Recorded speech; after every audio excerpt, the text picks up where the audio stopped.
नमस्कार। तमिलनाडु में एक बार फिर से भारतीय संविधान का अपमान हुआ है, राष्ट्रीय गान का अपमान हुआ है और इस अपमान को लेकर अब राज्यपाल आर.एन. रवि ने जो विधानसभा में उनका अभिभाषण हो रहा था उसका बहिष्कार कर दिया है। तमिलनाडु में जिस तरीके से पिछले 70-75 सालों में हिंदी का विरोध होता आया है और इसको विरोध करने वालों में प्रमुख रूप से डीएमके पार्टी रही है और डीएमके का पूरा जो आधार है वो इसी पर निर्भर है कि वो हिंदी का विरोध करते हैं। वो ये कहते हैं कि हिंदी थोपने की कोशिश की जा रही है, तमिल संस्कृति को मिटाने की कोशिश की जा रही है। ये संस्कृति के नाम पर सीधे तौर पर भारत में नस्लवादी सोच को बढ़ावा देने की कोशिश की जा रही है और नस्लवाद का जो एक घिनौना रूप है उसको भारत में स्थापित करने की कोशिश डीएमके के द्वारा की जा रही है। खासकर पिछले 5 सालों में ये बहुत ज्यादा देखने को मिल रहा है। स्टालिन के बेटे जिस तरीके से सनातन को मिटाने की बात करते हैं, उनकी पार्टी के तमाम नेता कोई डेंगू बताता है, कोई कोरोना बताता है, कोई एड्स बताता है, कोई HIV बताता है।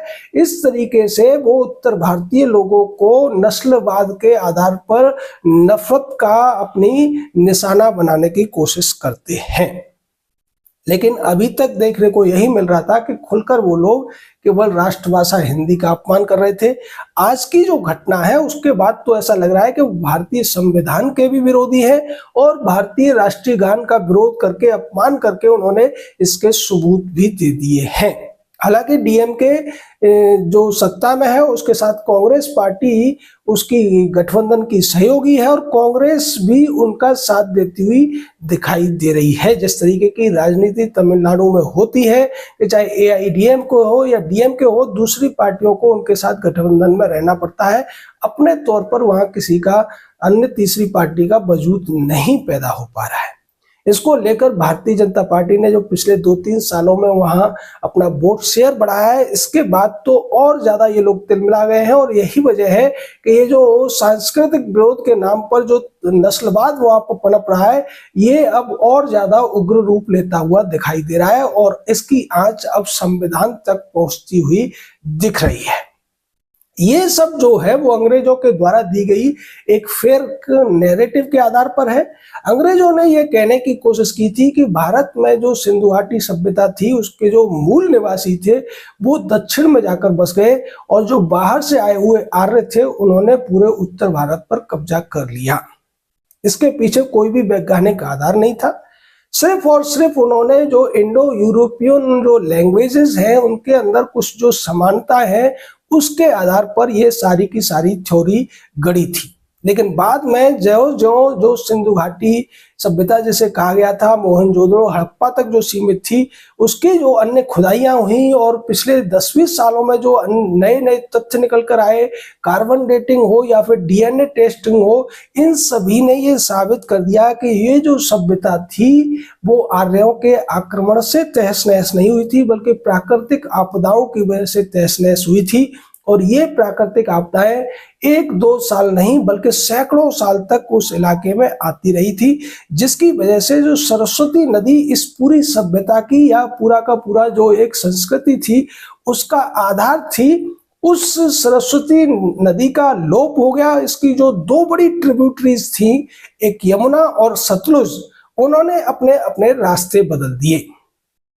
यमुना पूरब की तरफ बहने लगी और सतलुज पश्चिम की तरफ मुड़ गई और इसकी वजह से इन 2 ट्रिब्यूटरीज की अपने अपने रास्ते बदलने की वजह से और बीच में जो अरावली की पहाड़ियां हैं इनका भी उद्गम हो गया। ये सब कुछ डाटा के आधार पर साइंटिफिक जियो डाटा जो उपलब्ध है, जो सैटेलाइट तस्वीरें उपलब्ध है, उसके आधार पर प्रूव भी हो चुका है कि अरावली की पहाड़ियां आज से 5000 साल पहले उस इलाके में नहीं थी और जिस क्षेत्र में अरावली के बड़े बड़े ऊंचे पहाड़ देखने को मिलते हैं वो सब पहले सरस्वती घाटी हुआ करती थी।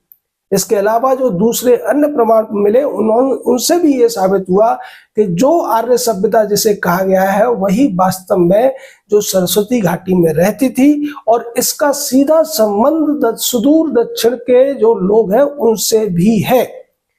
जो शरीर के रंग में अंतर आया है वो सिर्फ और सिर्फ जलवायु की वजह से अंदर नजर आता है। डीएनए की दृष्टि से अगर देखा जाए तो पूरे भारत के जो लोग हैं उनमें 95% लोगों का डीएनए एक ही है। इसमें जो विदेशी लोग आए उनसे जो मिश्रण हुआ उससे थोड़ा बहुत डीएनए में अंतर आया है, अन्यथा मूल रूप से जो डीएनए है उसके आधार पर भी सभी भारतीय एक ही संस्कृति, एक ही जो सामाजिक परिवार है उसके सदस्य हैं। इसके अलावा दूसरी अन्य जो बातें हैं, जो तमिल और संस्कृत में जो आधे से ज्यादा 50% तक की समानता पाई जाती है, वो इंडो और यूरोपियन जो लैंग्वेजेस के साथ संस्कृत की समानता है उससे कहीं ज्यादा है। और ये भी साबित हो गया है कि यूरोप में जो ट्रेसेस मिलते हैं भारतीय डीएनए के वो रिवर्स हैं, यानी कि ये लोग यूरोप से भारत नहीं आए बल्कि भारत से यूरोप की तरफ गए हैं। चूंकि अंग्रेजों या दूसरे यूरोपियन लोगों का इतिहास बहुत ज्यादा लंबा नहीं है, इसलिए उन्होंने इस तरीके की थ्योरियां गढ़कर यह साबित करने की कोशिश की थी कि भारतीय लोग यूरोपियन लोगों से पिछड़े हैं और हर क्षेत्र में उनसे आगे नहीं हैं। जबकि हकीकत यह है कि आज से 7000 साल पहले भी जो भारत के लोगों की समृद्धि थी, जो सांस्कृतिक विकास था, वहां तक आज तक यूरोप के लोग नहीं पहुंच पाए। इस हीन आवासन भावना से उभरने के लिए उन्होंने ऐसी एक थ्योरी गढ़ी और उस थ्योरी को तमिलनाडु के जो तमाम नेता थे वो अपने स्वार्थ के लिए भुनाते रहे और यही वजह रही कि तमिलनाडु में डीएमके का उदय हुआ। बाद में एआईएडीएमके भी बनी, उसमें भी बहुत सारी ऐसी ही बातें कही जाती थी।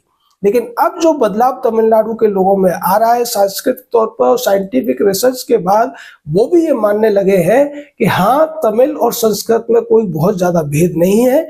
ये जो दोनों भाषाएं हैं एक दूसरे की सहयोगी है और इन दोनों भाषाओं का जो उद्गम है वो एक ही भाषा या लिपि से हुआ है और वो थी जो पूरी की पूरी सरस्वती घाटी की जो लिपि देखने को मिलती है या भाषा थी या वैदिक जो कल्चर है वो वहां का मूल उद्गम उसका कहा जा सकता है। उसकी वजह यह है कि तमिल लिपि में और ब्राह्मी लिपि में बहुत ज्यादा अंतर नहीं है, बहुत सी समानताएं हैं और शाब्दिक रूप से अगर देखा जाए तो बहुत से शब्द हैं जिन्हें आप ये कह ही नहीं सकते कि ये तमिल का शब्द है या ये संस्कृत का शब्द है। दूसरी भी जो भाषा है, चाहे मलयालम हो, मलयालम तो संस्कृत से बहुत ज्यादा हद तक मिलती है, कन्नड़ है, कन्नड़ भी बहुत ज्यादा संस्कृत से मिलती है। तो इस तरीके से जो दक्षिण भारत की ज्यादातर भाषाएं हैं वो मूल रूप से संस्कृत से बहुत ज्यादा नजदीक है। और जहां तक हिंदी की बात की जाती है तो हिंदी अब नई नई विकसित हुई है, इसकी बहुत ज्यादा पुराना इतिहास नहीं है। पहले ये ब्रज भाषा, अवधी ऐसी भाषाएं थी, उनसे मिलकर ये खड़ी बोली हिंदी का विकास हुआ है जिसका मूल संस्कृत में ही है। तो ये सारे जो प्रमाण हैं ये साबित करते हैं कि भारत के सभी लोग एक हैं। उसके बावजूद ये जो साउथ और नॉर्थ को बांटने की डिवाइड चल रही है और अब चूंकि भारतीय जनता पार्टी का वोट शेयर तमिलनाडु में बढ़ने लगा है तो एक बार फिर से उत्तर भारत के विरोध करने की ये जो प्रवृत्ति है अब वो बहुत ही ज्यादा खतरनाक रूप लेती हुई नजर आ रही है। पहले केवल राष्ट्रभाषा का विरोध हो रहा था, लेकिन अब जिस तरीके से राष्ट्रगान का विरोध हो रहा है, संविधान का विरोध हो रहा है, अलग तमिलनाडु देश बनाने तक की बातें वहां होने लगती है। और जो लोग कभी तमिलनाडु गए होंगे तो उन्होंने भी ये भेदभाव को महसूस किया होगा कि जैसे ही आप कुछ हिंदी में बोल देते हैं तो वहां के जो एक विशेष वर्ग है, जो ज्यादातर डीएम के समर्थक लोग होते हैं, वो आपके साथ दूसरे तरीके का व्यवहार करने लगते हैं, आपको उपेक्षा करने लगते हैं आपकी और आपके साथ दुर्व्यवहार भी कर देते हैं। आप अंग्रेजी बोलिए, उन्हें कोई दिक्कत नहीं है, लेकिन जैसे ही आप हिंदी बोल देंगे वही उनको दिक्कत होने लगती है। जबकि वही लोग जब भारत के दूसरे इलाकों में जाते हैं तो बड़े आसानी से वो हिंदी बोलते हैं, तब उन्हें हिंदी से दिक्कत नहीं होती है। वो जानबूझकर ऐसे दिखाने की कोशिश करते हैं कि उन्हें हिंदी नहीं आती, जबकि वो हिंदी को अच्छी तरीके से समझते होते हैं।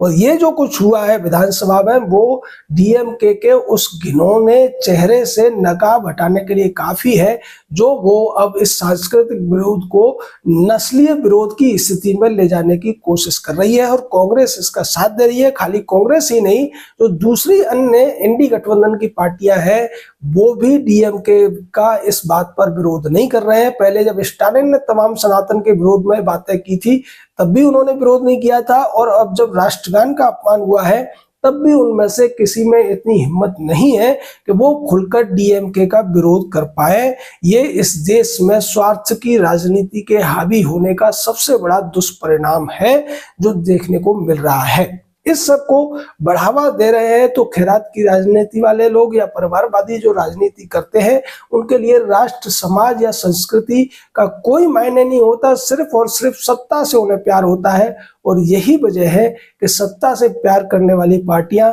देश को भी दांव पर लगा देती है, जो तमिलनाडु की विधानसभा में देखने को मिला है। हालांकि तमिलनाडु में भी बहुत से ऐसे लोग हैं जो इन तरीके की बातों को स्वीकार नहीं करते हैं, जो तमिलनाडु के सांस्कृतिक इतिहास को समझते हैं। वो खुलकर इस बात को कहते हैं कि संस्कृत और तमिल जो भाषाएं हैं, जो लिपियां हैं, उनमें काफी ज्यादा घनिष्ठता है बजाय यूरोपियन भाषाओं या लिपियों के। लेकिन ये जो अलगाव फैलाने वाली ताकतें हैं, देश को तोड़ने वाली ताकतें हैं, या सांस्कृतिक विरोध के नाम पर नस्ली घृणा फैलाने की कोशिश करने वाले लोग हैं, ये इस बात को स्वीकार नहीं करते और सिर्फ जो झूठी थ्योरियां हैं उनको थोपने की कोशिश करते हैं और उसके आधार पर लोगों को बरगलाने की कोशिश करते हैं। लेकिन तमिलनाडु के राज्यपाल RN रवि ने जो कदम उठाया है वो सराहनीय है और उन्होंने वास्तव में संविधान के अनुरूप ही काम किया है। और इसको लेकर अब सुप्रीम कोर्ट में भी PIL दाखिल होनी चाहिए कि क्या किसी राज्य की विधानसभा या वहां के मुख्यमंत्री को ये अधिकार दिया जा सकता है कि वो अपने हिसाब से राष्ट्रगान का अपमान करे, अपने हिसाब से संविधान को ताक पर रख दे और अपने हिसाब से संवैधानिक संस्थाओं को दखलंदाजी करके काम न करने दे। जय हिंद, जय भारत।